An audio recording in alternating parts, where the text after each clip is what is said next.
Hello from sunny Elstonwick. So I'm in a suburb just outside of Melbourne, the city of Melbourne. I can see it over there in the distance. I came down here for a few days, for 3 days, to explore, to see the city, to meet some new friends and some old friends, to spend some time down here because it had been probably the best part of 10 years now, more than 10 years, almost 15, that I'd actually visited Melbourne the last time. And that time I didn't have a car, so I was a little bit restricted to where I was able to move and go around. This time I drove down. I wanted to see the suburbs of the city. I wanted to be able to traverse across quite easily. So instead of public transport, which is great in Melbourne but a bit limiting, I came down with the car. Now, 3 days, there are 3 things that I've noticed, some peculiarities about Melbourne, especially when compared to Sydney. As I've grown up, I come from the Sydney area. We can't help but naturally have this comparison between Sydney and Melbourne whenever we visit.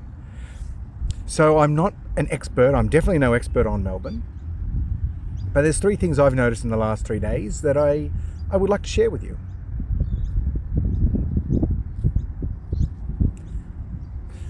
Now, first of all, the thing about Melbourne, probably the greatest difference between Sydney and Melbourne, is geography. You have to start with the geography. If you're talking about cities, you have to recognize and understand the landscape first. So, without stating the obvious, and for those of you who don't know, Melbourne is on a big bay, a wide bay. Sydney is on a very narrow harbour, the city itself. But a lot of the suburbs actually face out to the ocean. It's a surf city. There's many surf beaches. Surf culture is part of the city. Out west, the city, perhaps not so much as the east, but anyway, that's Sydney. Melbourne, being a bay, being located on a bay, it's got some beautiful beaches just south, no surf, beautiful views, lovely breezes. But instead of looking out to the sea, to the water, to the ocean as much as people do in Sydney, it seems to be a lot more insular, as in a lot more focused on the city itself and the parks. A lot more, I guess that's where the European feel from Melbourne comes from. But that's the first difference I noticed was Sydney is a surf city. Melbourne is a bay city. And those differences, that simple difference does shape a lot of the culture that develops in the city. It shapes a lot of the attitudes, the lifestyles. So yeah, that's the first and probably the most significant difference, the most obvious difference to anyone even looking at a map. The second one is also about the landscape. I always assumed Melbourne was flat. I always assumed it was built on a floodplain or a flat land where the river will come down from the mountains and flatten out and maybe occasionally in the past used to flood. Hence why it has a grid system as opposed to Sydney's place around the harbour there. But actually Melbourne is quite hilly, particularly if you head up north and out to the east. Now that's where I've been for the last few days, so that's what I've noticed. I do know out west it is a lot flatter from memory. I've spent time there before. But it's a lot hillier, at least the north and the northeast, than I imagined, than I knew. And it shapes, it creates a different vibe, a different feeling in some of these suburbs. And when you compare it to Sydney, it's a lot more different. Sydney has hills, but it has gorges. It has streams, rivers running through the city. Where Melbourne has hills, it definitely doesn't seem to have as much nature intertwined in the city. And I guess that's why parks like this, they become more important and they become more prominent in the landscape. So that's one thing. Another thing I noticed about Melbourne, it's hillier than I assumed. And the last thing I noticed, big difference between Sydney and Melbourne, and particularly I noticed this when driving around, is the roads seem so much calmer.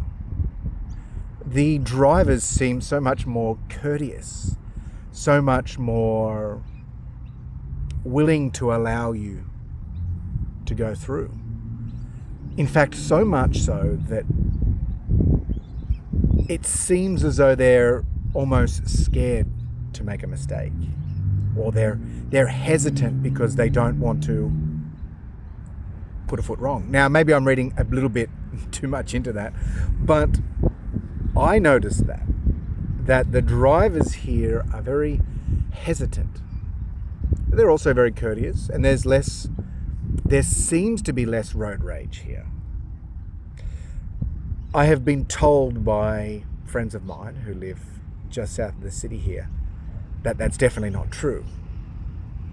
They laughed when I told them that perspective, that idea I had, but they haven't driven in Sydney either, not for a long time.